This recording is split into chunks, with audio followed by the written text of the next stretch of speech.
Silva just revealed the brutal injuries he suffered in his last fight, and the damage is far worse than anyone expected. The photos left fans stunned, with some saying it looked career-ending. But listen to this. His rivals are already circling like sharks, ready to take his spot. Silva's latest clip didn't just shock fans, it sent ripples through the entire MMA community. After his war with Diego Lopez, many expected him to be banged up, but nobody imagined the level of damage he revealed. His face was swollen beyond recognition, one eye nearly shut, and deep bruises crawled across his body like battle scars. The kind of damage that makes people wonder if he'll ever look the same again, let alone fight at the same level. What stunned everyone even more was the speed at which Silva shared the footage. Most fighters disappear for weeks, hiding their injuries, recovering in silence, and only resurfacing when they're back in shape. Silva, on the other hand, uploaded raw, unfiltered evidence of just how badly he'd been battered, almost as if he wanted the world to see the pain he was willing to endure. But listen to this. While some fans praised his toughness, others accused him of clout chasing, using his injuries to stay in the headlines when his career might already be slipping. And that's where the debate gets ugly. Was Silva's decision brave, showing the world that fighters are warriors beyond imagination? Or was it reckless, proof that he's pushing his body past the point of no return just to remain relevant in a cutthroat sport? Fans couldn't agree. On forums and social media, one side called him a gladiator, while the other warned he was playing with fire, risking permanent damage that no title shot would ever be worth. The reason this is so important is simple. Once fans start whispering that a fighter might be done, those whispers have a way of becoming the truth. But that's not all, because behind the sympathy, there's a darker reality. In the UFC, opportunities are fleeting. When one fighter goes down, another is already waiting to take their place. And as Silva lay healing, his rivals weren't sending flowers or sympathy. They were circling, hungry for the spotlight, ready to use his weakness as their chance to rise. And one name, in particular, wasted no time stepping into that conversation. While Silva's injuries dominated headlines, Arman Tsarukyan was busy flipping the narrative and putting himself back into the spotlight. In a recent interview, he dropped a take that stunned fight fans. He claimed he already knows who should get the next UFC title shot. And here's the shocker, he didn't put his own name forward. Instead, he suggested that Ilia Topuria's next fight might actually be against none other than Paddy Pimblett. At first glance, the statement looked like a wild stretch. Pimblett hasn't faced a single top-tier contender, and many fans believe he's still unproven against elite competition. But Tsarukyan's words carried a sting, because they weren't just about fight matchmaking, they were about undermining Topuria's rise. By naming Paddy, a fighter often criticized for getting easy matchups, Tsarukyan implied that Topuria's path to the top isn't as impressive as fans are led to believe. And that jab landed hard, with social media lighting up in debates about whether Ilia's reputation is inflated. But listen to this, Tsarukyan didn't stop there. He went straight for Topuria's personal image, accusing him of faking his wealth and using private jet photos to project a lifestyle he doesn't really have. It wasn't just fight talk, it was personal. Fighters often trade words about skills, training camps, or cardio, but bringing someone's financial credibility into the spotlight? That's a different game. For fans, it was equal parts shocking and entertaining, sparking endless memes and arguments about whether Topuria really lives the life he shows online. The timing couldn't have been more perfect for Tsarukyan. With Silva sidelined and Topuria in the headlines, his comments positioned him as the fighter willing to say what others won't. He painted himself as both a realist and a disruptor, someone not afraid to call out hype when he sees it. And the reason this matters is clear. In today's fight game, words are often just as powerful as punches. But Tsarukyan's verbal jab set the stage for something even bigger, because Topuria wasn't about to stay silent. Topuria didn't waste his breath trading words with Tsarukyan. He let his actions do the talking. Out of nowhere, he dropped a training video that immediately went viral, showing him manhandling a sparring partner with slick grappling and a ruthless submission finish. No flashy edits, no motivational soundtrack, just raw dominance. And for fans, the message was crystal clear. He's not worried about Tsarukyan, Pimblett, or anyone else. He's focused on proving he's the future of the division. But that wasn't the only shockwave. Former champion Dominic Cruz jumped into the conversation and made one of the wildest... Topuria versus Crawford in an MMA match would not go well for Crawford. Obviously, we know this. if we can grapple you in a boxing match, there is no boxing match, it's not grappling, and there's just not as many hours on the mat. However, we've heard that Crawford has some wrestling background and he can wrestle. If he could figure out how to stuff some takedowns and just keep the fight on the feet, we've got an MMA bout in the future of Crawford. Then we can talk about Topuria and Crawford, I think, because it wouldn't be fair, I don't believe, for Topuria to come to a ring in boxing and box Crawford in his art, because I don't think he has a chance as much as he says in boxing versus Crawford. But if you did one of each, and then what if you made both fights 4-ounce gloves, because that could change the dynamic of the boxing with 4-ounce gloves and give Topuria maybe a little bit more of a chance for a straight boxing match. Now we're talking something to make it interesting, and there's no reason we can't do it now. You've got the Sheik making these fights. You can make whatever fights he wants to, and Dana will line it up.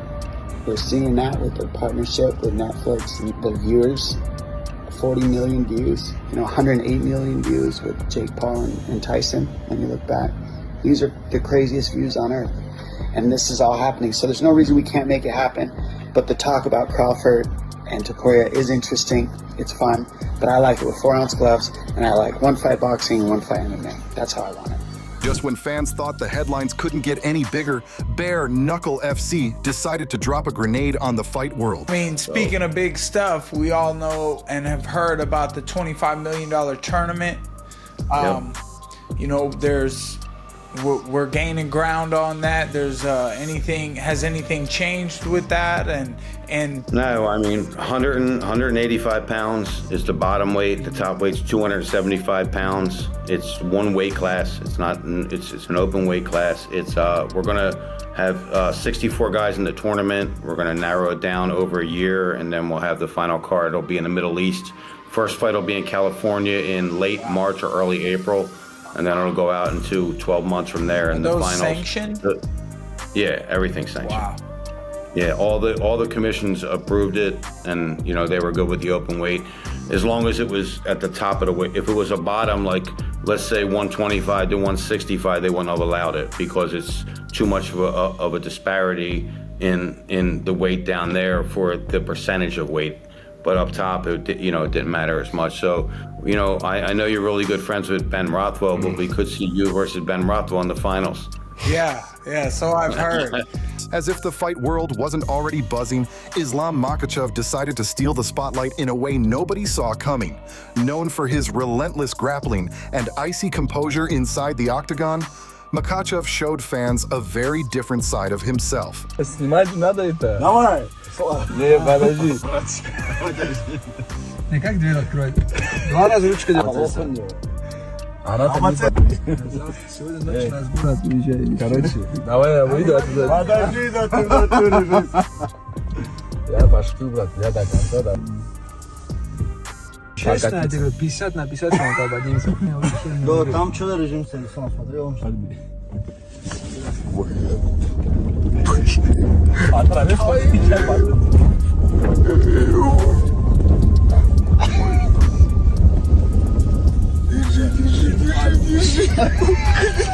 Дай. Дай.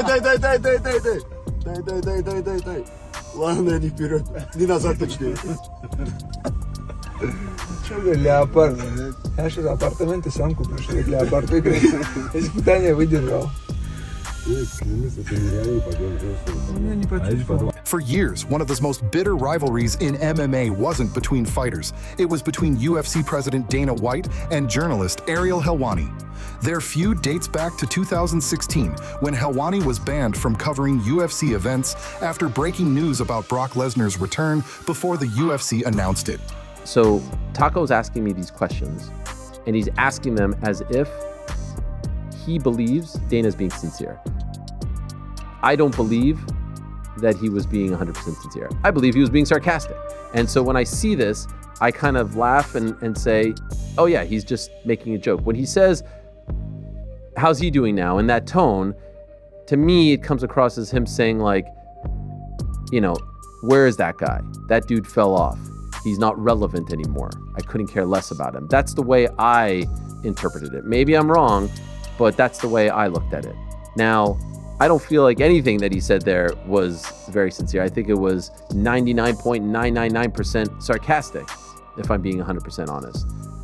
The one thing that was telling to me, or at least jumped out at me, was that usually when I'm brought up, he calls me all the names under the sun, right? Scumbag, piece of crap, this, all these things, right?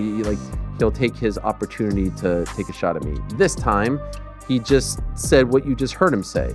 Is that because I'm so irrelevant to him? Maybe. Or is that because he misses me? Maybe. I don't think it's the latter, if I'm being 100% honest. And the reason this hit so hard is simple.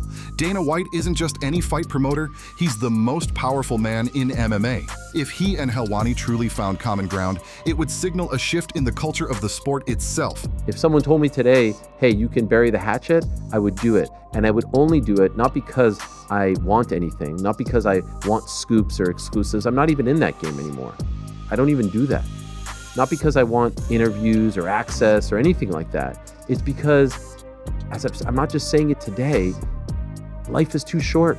When you piece it all together, the past few weeks in combat sports feel like a storm of nonstop drama. Gene Silva's brutal injuries left fans shaken, sparking debates about whether his warrior mentality is heroic or self-destructive. Arman Tsarukyan stirred the pot with his title shot predictions and personal shots at Ilia Topuria, while Topuria himself doubled down with dominant training footage and a fantasy crossover fight that had the internet buzzing. Then came Bare Knuckle FC's $25 million tournament announcement, promising chaos on a scale we haven't seen since the early days of MMA. As if that wasn't enough, Islam Makhachev reminded everyone he's as fearless outside the cage as he is inside it, and Dana White shocked fans by hinting at burying a feud that defined MMA media for nearly a decade.